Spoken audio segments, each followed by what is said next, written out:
cái mà vô rồi bung sum li pan hina chia chun zomang January thalai hol kan kai dek deka chun lam chu khwa lum chu ni der mai kan sik le sa po hian an season po hi an thang to lo classic han lum em mai chu ma se ka sum don na hlok ani maya tin ka ngai tua ka phone chu ken le thin phone pu message reng alo lo ka text ma sak lo chuan he pa hian min bia ka tum mi lo ni hi aizol chu nuam lo ti hle mai tin ka phun hlak hlaka chuti lai chuan a kimi chu aron chuk nak naka kalau thlir deuh dawa a dan ngei ngoi chu ka khongai riawa aron thlenga a thun naka hoi ham mi fa te zong hi an hlim vek big main ka ria aron ti zoi supa o ti khan ngoi lo te itinuam lo e tin kalau chang vat ente thin lungna hi kalau hre thiam lawa tuna chuan ka tong ve ta ka ton hnu hian ka hre thiam lo le zual ti dam nan hian enge nga yang le a ti zuai raya ka hre lo le khuarai hian an hem ve sin a hlim chon chuan analu tuka kan tur zo don lo emo kan ti hiala ngai na lawa lo ngot ngai na la bik chuang bok si lo tin ka hril ve siama a kimi chuan kan dam si lawa kan thi bok si lo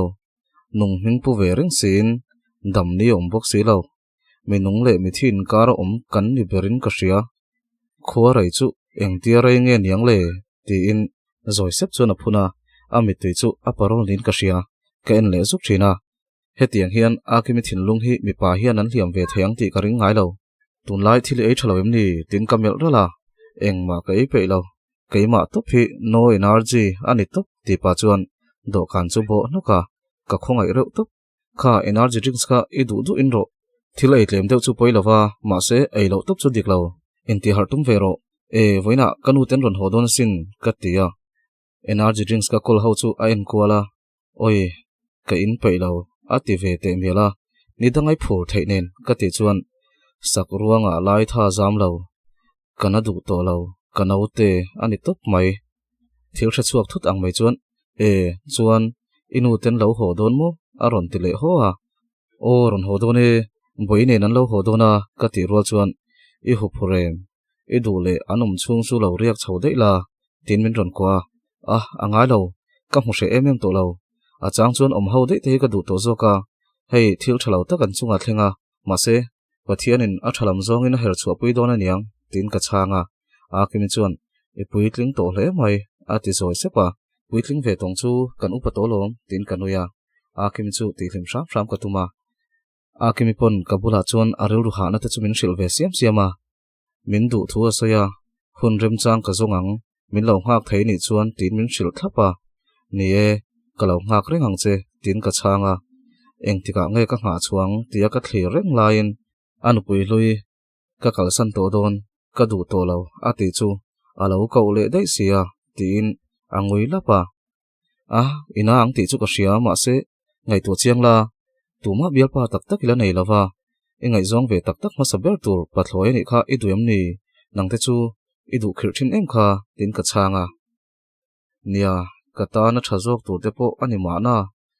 tu ma hi mangai le to lawila thaber mi pa ve hi an rin om lo mai ati supa chu tiang ngota ni lo mi parin om lo pakhati to na wang khan mi pa zong zong an rin om lo ti na ni lo dik tak chuan mi pa pon mai charin om lo an tong ve thin tho lom ngakla eng tik ni ai mo chuan I thin lung du zong ngai pathian in ala pe me mangche ti in ka thia mang tok chun ka hrila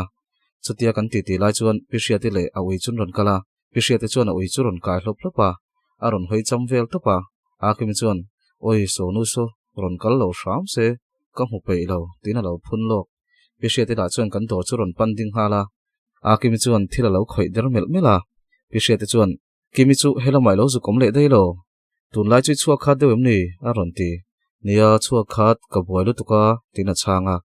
enge mo boina turin ei vele một lệ ấy bác bồi nó tụi này em nè tì khéo kim chuan tì tụi nèo in về rừng alom tin đâm thấp chuan chang bị sét chuan tiro karwal hian exercise te lo la vero ifit lo lutuk taksa fit lo lutuk chuan nun po hi thim thei lo ania kha inu na ngoi tlat I thau tul mai ang ti te po lo omalom atile kim chuan oi ka thau hian an no chia I thot thei lo ani lo chuan lo boi to su ka ti kha ati ve mu pi shet te chuan huat tur pen ka soi lo chu ka du sak na wang che ni chu atile kim chuan oi ikel tar hi kal puite inin in rim chia ati ve tam mu ka pi shet te chu thin rim lutuk kel tar ti alo engui nge shem heng lai tual cher ui mai ang khani lo anau ringot po hi sin chuang fesin khatiang te ti ve khang lan le en ta che ui chang kang ani hi ti in akimi chu akok sala akimi chuan nang ka belo che I ui zo khilom ka biak ati chu kanui phu deuh thuta pi sia te chuan he kai hi kel tar min ti mo ti na thin rim lutuk akimi chuan I ui hi achang kang chu ti kha ti zia enga ma kan ngai lo ui chang kang ai chuan ui vul dan chang kang a poimo in ui chang kang ek hi arin che tho ek hi achang kang kan ti lo kan pota khian ron ek tir to lo la ni mai hetia mi mu thei tura exercise lak pui vel lo khan ek dan tur le ek na tur mun sil zok ro ti chuan mi te hi bo vak to lo se avul tu te ta na hlo mia lo kha avul ve lo tu te tan chuan a hlo ti siala kan nel ve vek lo ti siang che ti deuh mu ka pi sia te chuan chan le tuma kimi chuan ka pei to lo kaning nang ne na in hnial man ka ni lo tina beng chu hupa pi sia te chuan I thian nu hi nung chang moi sil ve te dan vel hi ka huat zong takania tina kal taw hong honga kimi chuan pi sia te kal liam chu thira oi akal hong te so vok chul lak sual thi mai tur cher deuh kal truang hi ang ati zui sam pi sia te hi chu email thei don lo ni hi tin kanui saka oi mil ka tum vio po hian mi tham lo deuh hian a ron tong le thina mi chapo hi chu ka mil tak thei lo ni ti na tum bo wa tiro eitur ka cha sakang che ti pa chuan so mi chu ka awa kan ho kara chuan eitur chu ron da turin ka tia kan du chu ka order hala kimi chuan engma ai cha ka nei lo thu sei ma se ka cha sak lui thawa reivak lo eitur chun ron da hala kimi chuan en vunga kai chu min ron mel le zu mi reng hian thil hi kan ei thei lain in sum ro an ti veka kan han ei thei lo ta chenga ei tum ro tlem tal ei tum ro in ti le veka in nun hi ati chu kanui na salutuk achin to ko malom ingai dan te la hi engma isu han duat ve che tum po hian I khol kham lutuk mai ti in ka hau zuya kimila chuan ka soi chu dik chialom ei thei lai zong in min pe du mang si lo atia ka thil cha chu la ei thei lo tak chu ni tlai dar thum vel chuan kan ho kal kota chuan kara ron dinga tunge on yang tin kan lo thlir do dawa karan ron hong chia chu fel pa ron chuaka anu pe chu ron chuak ve boka an fapa fel chun ron kai chuaka zore ma chuan kha in lo damo tin mel him sang chuan min ron bia ka ngei lutuk kimi chuan noi lama mel rala fel anu chu angau sia mel thareu tuk a leitling bok sia fel hian apa ai chuan anu lo chun dei zo ka nei hi tin ka ngai tua dora chuan thilan ron laya fel anu chuan local te fel engei du motor rui dewa athulam hi thanga anni hiam ni ka thian te ti kha tina tong du bor hle mai fel pa chuan ni kan khuwa ka thian thaber ten ni ve hi kanin lu kan son point anni hian min pui ve kalong tina changa lo in chi baila khoi zo khinge fel amis kimi chu hai ka fa pain thila lo hon chea tin kimi chu nui sang chuna bia fel chuan kimi chu bakila pe kimi chuan het takina hum vonga zore ma chuan zoi su phian kha bazara kan kala miss kimi ta tur ati deuh thlata thildang ngai thu theilo anu nen an thlang ani kha edu zong ani em tina zota kimi chu bomuta fel anu chu mel sukin kalome ati chuai ra ya zore ma chuan kan valut photange in hunuam hle mai kum thar chi bayu tin motor lam chu pana an chung chuan motora chuan an chuang luta kimi chu thung hal noka tho hala du hi ka du to lo ma se ka du wangotin ka du lo thei ngot si lawa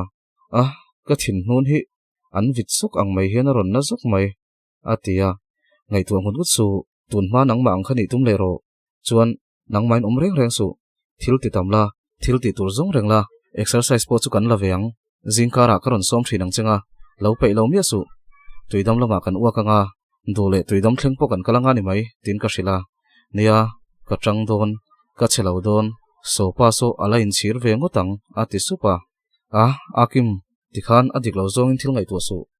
moina tak tak chu chungri la zo khian omalom mi anga cher le pian nal ni kher lo mala mi nei ve lo thinlung thiang hlim le moi takinaya chu chu engtik nia mu chuan toima chuan ala ron hu thiamanga chu chuan ipon lam lan dan chaw thlir lawanga I thinlung sungril ber thlengin aron hu thiamanga hlim takin in la omang tin ka changa akim chuan nia ma se ka phak tokin kain uluk don shim shim ati chuwa chuara darli le chan veri trep chuan dor chu ka khara ka honghala akimi po tuition pe ka ngaya wangin nichin khana ho towa kain khai bor phaile hle towa bot se chuan min ron huin auro kalau khai puyang che vur sal bangi nei aron ti naye kha eiro ma se atui vek tong o tin ka pe a bot se chuan phur deuh chuan ala tui ti mel deuh chuan a pet fun fun tho kanin bul thleng chumin thla kan kot lai a chuan kapi le uramenga chuan thingan lo nor ri ruai ruaya uramenga chuan aron ho ta boka tir le zokila chuan kan bang donia atia adu chu ka hringhal kapi po chuan alo pe om tho sia kapi chuan kha I thingpui siam kher hakin ala thokani kha tin anui su kha he pa takhi chu thingpui hi tui ti poni to lo anuami ti ni hi ti pa chuan ina chuan ka luta ka bek vel chu ka da thingpui chu ka siam saka ka keng chuaka thingpui chu ka pe a kapi chuan kanin da fel don em ni kan thok rei lu tuka ni khian a haw leng chenge ati chuan uramenga chuan ani mai ati leng hal o engma seisu dot kan ngai thapai lo tin ka beng ka lo hupa uramenga po chu anui ve suka thingvel chu kil khoma siam kho mai thei turin alo pe fel vek towa kapi ne na kan du dan chuan tila kanin thlasun wang poni pakhata khumpa ngai top design po chuang lo a ol som theiang ber khan kan tia ma se uramenga chuan uluk zokin moi deuh simple deuh thosin a designa thingpui te in zo chuan uramenga po chu chawa nakina anron thlen huna ka ron chukang ti paina chawa kapi nen chuan thingnor na noivel chu kan chara kan phiat fai boka thingbung te chu kan rem fela kain bol fai phutanga kain bol fai zo erong chu kalo bolang ti pa chuan tui chulum katuma kapi chuan kalum vek to ain bol top thayo erong po ka bol diam to inu hian ar ke le thial vel hi du theilu tuka arsa ka siama a thial le ke ka leibela chu chu kan lo siam sakani hi atia ka veina avan tui mel ma se a ke hi chu karap tin kan ner nunga kapi chuan inu chuan a du te mai nia ipute nen khan anin chu zia tin anui hak haka kain buala kain ngai tu na sa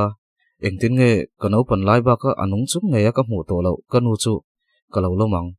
engtin nge kalo biakang kanau po chu engtin nge kalo lomang a khor tu tin kain sia kanu min kalsan te chu thinlung aron thar zu chu ta kanau pan lai ka hriat ve phak chin zong zong chu mitthla ron lang wai waya kanu chu ka hole don don tamaya ma se setana min baina ni ka ring ka tong trai vata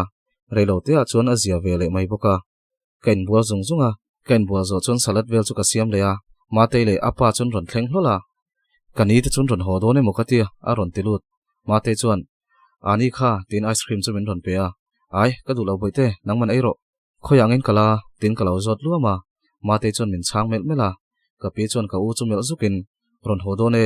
nang nei chung po chu cho kan ron ei don in ti ni lom ni ma se cho kan chum kep lo cheunia a lo ti zom nga zata ka u chuan sumo ron thleng to kani ten ron holo a ron ti kapi nen chuan kan meng phok sha he mi ten u fa hi an thul le moni le ticket te kha kan ho sak ve thapa tin kapi chu boy lu tuk a phone chu phora kanu chu call hal phone a ron pick up rol chuan khoyang inom inva mol ve a ting hal bor bor kanu chuan heta kan khuwa korte thowenga kanom to a ron ti sumo an ron ho bok si lo engom zia atia hei kan ron kal don boin sumo ruina salo tuka kain son pui de lom kan ron chuk don chi atia kapi chuan dot soi me su ati le sham boi chuan pi kan lo thleng to dot kan soi lo kan lo chuk don a ron tia o ron chuk vat ro tin phone chu ofa motor jang an ron chuang ani om chu a ati muka mate pa po chuan uram thlengi chu kukar ne na ron chuk to turin han phone a uram thlengi la chuan choka chhum hlainem a lo ti hewa engmai shi lo em ni zoi sup chuan ka tia ka u chuan shile ati ve boxi isil chiang lo niang chu ka ti muka uram thleng chuan ka hria she mai la chachum tur om lo bu fai la tura kal tun thlengin ala ron ho lo ni kha a ron ti lar la e nit take kamang hil chiang lu tuk ti pain atu khum chu doma iwa han lak lo tak tin ka phun luka a ron chuk tok mai ro kan chung bel mai donia tin ka shila phone chu da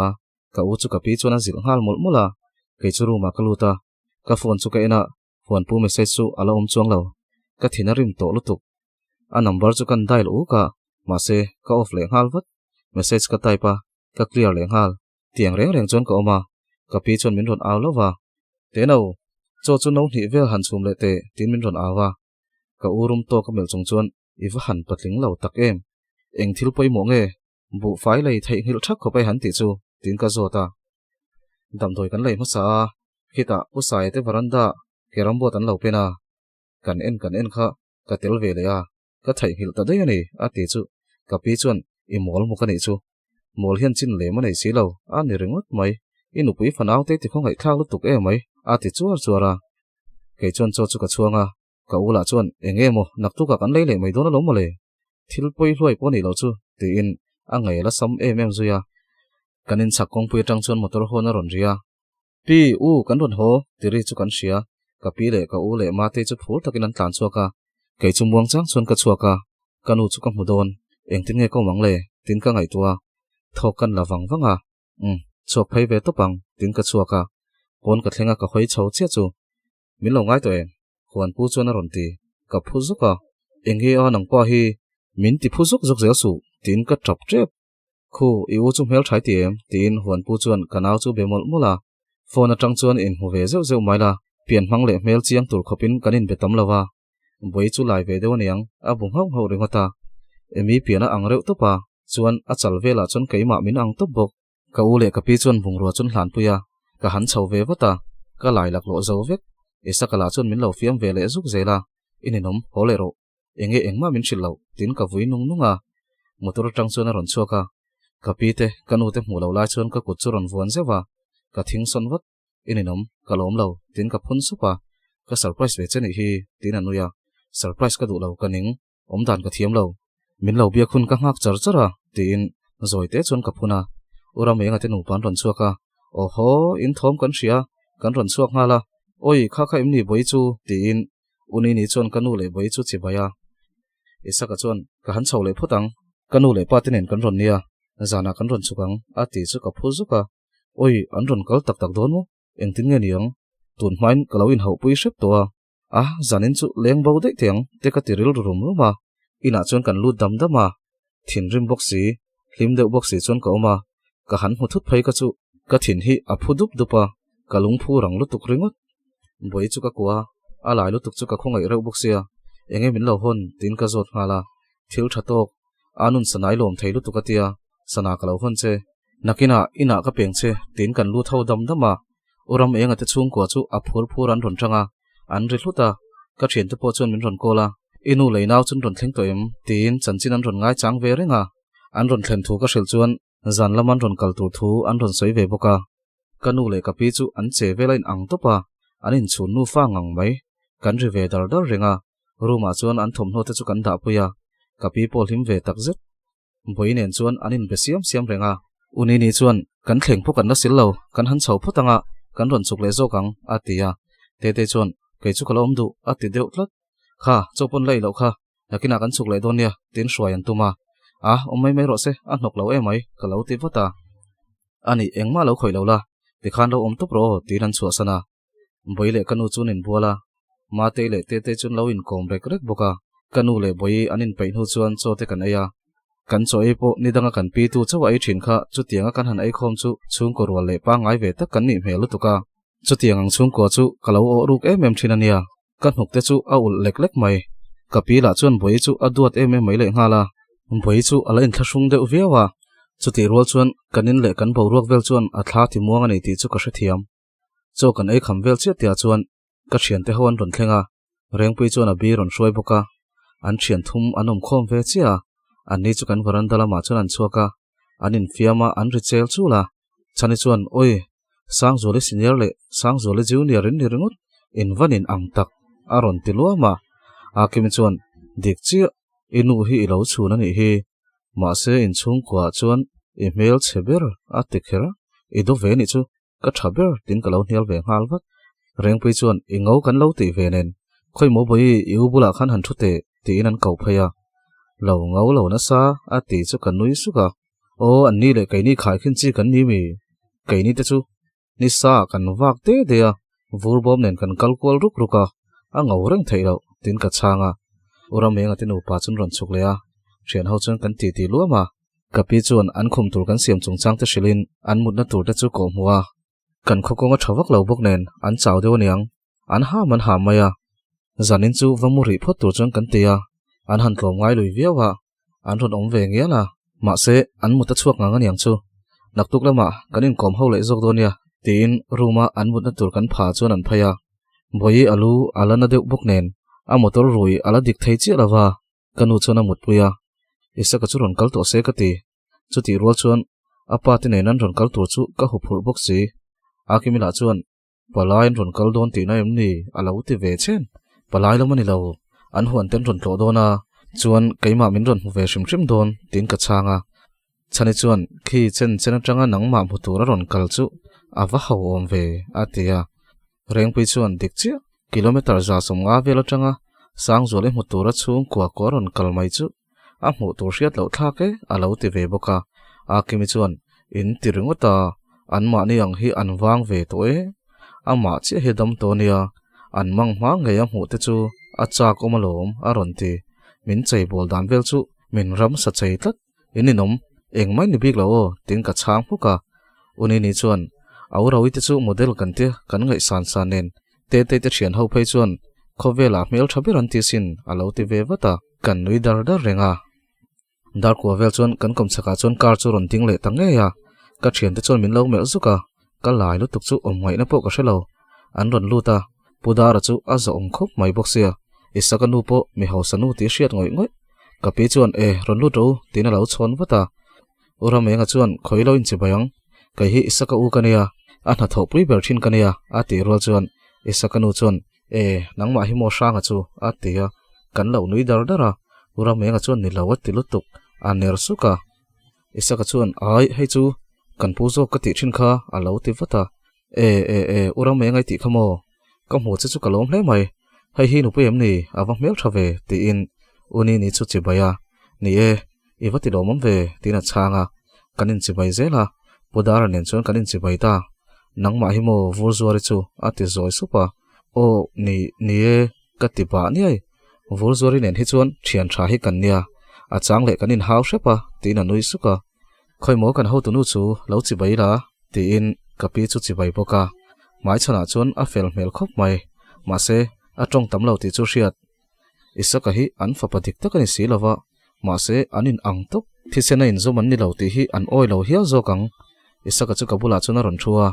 anu le pa chuan min en tlatin ka hria ka zak deuh tlata kaum dan vel chu ka lai hoi mai ora me nga tenen chuan an ti tia huan chungchang te chun soi kaya isaka pon huan vel chungchang chu phur takina soya kumina tang chuan aum he to tur thu te chu a soi ve luama a in lo tanga chu dan vel te chu kan soi kaya tunami te pon chua le to thu le anei tu pa sum du lu tuk le mi za lo lu tuk te chu kan soi kaya ora me nga chuan mi phakar reng reng khinia ama shim shim khian chanchin soi tur te hi nga ve nia komthlang nu hei ipa ti hian thingpui an dong chu a ti chu kamel rum lu tuk akim chuan tiru I cheang u mark score thatangai an che te reng reng hi nuai ani top mai oi mi hau samau nui ni don ania ti na nui ru ruwa ka ngok deuh soka thingpui chu kan siama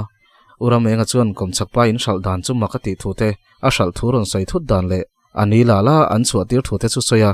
a main chu tiang chuan isaka lo boi towa chu wang chuan in nei tu pa lo ngai to sa bok nen khi pa khi chu mi phakarania sum par lo mania mo ma se ti khan shal sila ama nen kanin thenom to lawanga a tha zo kalom tin a in lei saktu te po khi mi pa ngai tak chu ni lawang mi lu alai ti hrenga hun po in pelawa lei saka chu tir ngal do chu mi hausani ma se midang an mishing puisia thiam nan nei lo chung chuan an re thei tho tho tin ka soi veya thingpui chu kan thian ho chuan kan peya isaka chuan ka thu sei lai chu top turin min lo tin in ka hria a hmui chu a ku jung chau chuan a khoya aron ti ura menga chuan sang zoli hian ngai lak lowa tin alo sei ve le bok ngaye a huan ti fai na takhi kan vek lampanga hin a ron the chuak khera a compound a ping bik mak boka ke chuan a lei sak tu te thleng khian ania ka huat ni ka ti ro chuan isakanu chu ron kho khara pudara chuan engma kan hrebik lo ani a ron tia a thu sayom zia chu ka hrelo lutuk isaka chuan imol lutuk ati zoi sepa enge ka ti ha pudara chuan sai chun zamin a ma ka biak to khania lu alaian omlo po ka hrelo a shal phal thu ron saya min ron zora kalo lei top khania hei kan fa paron omle to don sia kan lei to ber kha chuan an bung ruala omte khala chuak turin kan ti mai khania chutin lu alaian ti po kalo hre ve reng hei nem avan zia lo ve o ati char chara oi ka tong fu lo le ta ka zak lutuk uram enga chuan nangma ni lo lai avati zia si ve kanin thenom le thei don ani chu tina lo changa oi nga nge chuin chungchang chu kan sei chu reng ni tin karil ru chun ka phun nunga podara chuan khimi kanin leiron entum deuh khian ania kan ron chu tin vurzori po lo hriala kan sual wang hrim hrim ron chu kan ni lo ania kan hrelo hrim hrim zo kan o tin anuya isakanu chuan vurzori ti to lote ma ni mo turte vurzori ti reng mai tiro vurzor min ti le tho o nia ka ti ban chara isakanu chuan kha ka ye po chu saka hilom vurzori ti hli rena kawa atia podara chuan masomkim min han en puila chuan min han thla le donia ila len du takin atia uram enga tele ka ute chung ko po chuan an zui chuaka anin thar tur chu an han ena kan thian hole kapi tenen chuan ina chuan kan om thunga ka zaklu tuk chuan akim chu kapi ai waka akim te hawla chuan min lo noi na sa isaka chuan pona tang chuan kapate ka han thla phutanga karon chuk leang aron tilawa an tlan chawa chani le akim chuan kaini po chawang an tia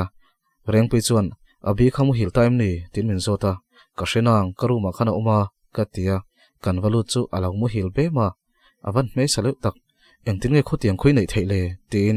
reng pe chu ka ena ka thani mai ni khoi mo pok na tur min lo pete atia abi chu bianga chun ka fopa iti harang atra chun ka pe mi lawania vok nge gri le no pang tre ri kan ning lutuk tin anui suka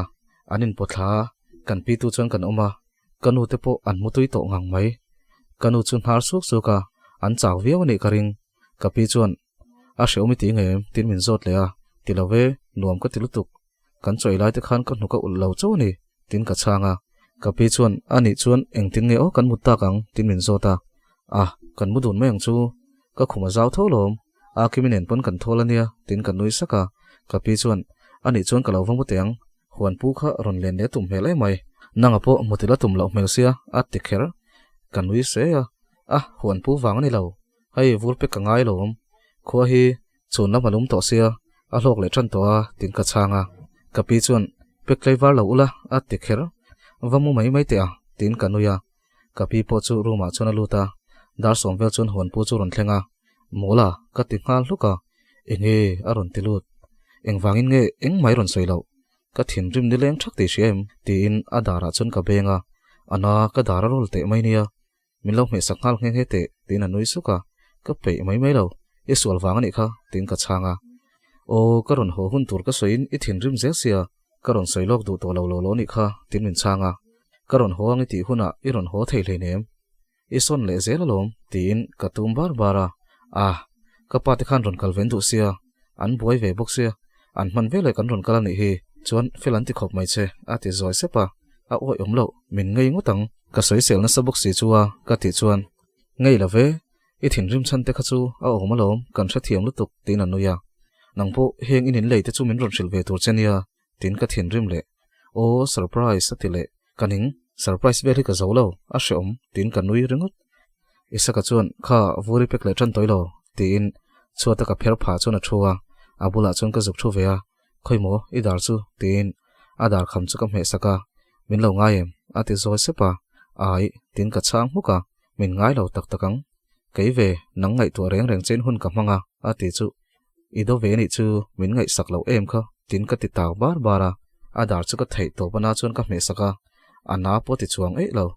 ti chuan ka na chu ka thana isaka chuan vur chu min siam puya zanlam chu alavot ve boxia tui han khoi vel chu kuthi a hit mem mai vur kan pek zon hu chuan dar som pan hi vel thleng chu kuwa kan khoi leya kapa khan in nei du phot chuan atia tin a phun sepa a ala ma lo ni tin ka changa kabula omreng to la ka dulo tuna chuan inu leinaw anom to don boka ipi po ngai ngam deu ni kalsan thenga chu mai baka khilai mai khe i mauna tur chu ni maya aizo lama te chuan akha to ka hanlan ve zeu khani maya tin min changa nia kalawin ngai to donia keipo ibula omreng chu ka cha kalom tin kanui sen sena kanin fopa thom dim tak do tho tak sin kanin fopa kanu ten lo harang tin kanam sana rei vak lo chu kan thu dun leya naktuk lama kapa te kan huan ka va en pui dona ipi po kha du chon ron kal ve ro se o atlai to se ka han ho phatange tina chuaka motor bul thleng chu ka thla tura ka le ti lo chuan ka thla phal meu lo chu ni e rei takanin chela in thalhel ton takin kanin mang tha le taria mut fu tak chung chuan ka zai lu tra tra ta nungha ki chuan min ron kola enge mo tu nang san reya tin phone chu ka changa o sangzual akimi ron riak em a ron ti ron riak nang ni chin khan ron ho to kha tin ka changa ani mo ala ron thleng mi lawa a mainem ni ron ho tin min zot leya ai chani nen tin ka changa ani hi chani te na nge ni a phone number a ka betlang thei box lawa o engponi se chani chu kan phone le chinange atia phone chu da kei point akim chu call ka tum hal switch off in tiklat chani chu ka call ve ngala tuna khan akimi bula omem tin ka zota omnang tin min lo chang boxi ani pui hi thil thalo te hi alo ti pal mayang ti ka hlau a kan lo ngai sak lo ma mani tin ka ngai tua eng tin nge omang khoya nge omang le tin ka ngai tua ngal ruaya ole khati zum khani sela ngai thatu zong zong ti chunga kaloma min lo like ka min lo comment saka hype min lo pek sak le thau turin ka som cheuni eng poni se thank you very nice chonin kan soilo mayanga tun thachung chu ka tong hi fia lo thlat se tun thachung hi chu he story la kal sham lekal trim pinki la kal sham phap se ka tia chonin eng poni se khati zum khani thank you very nice good night lekul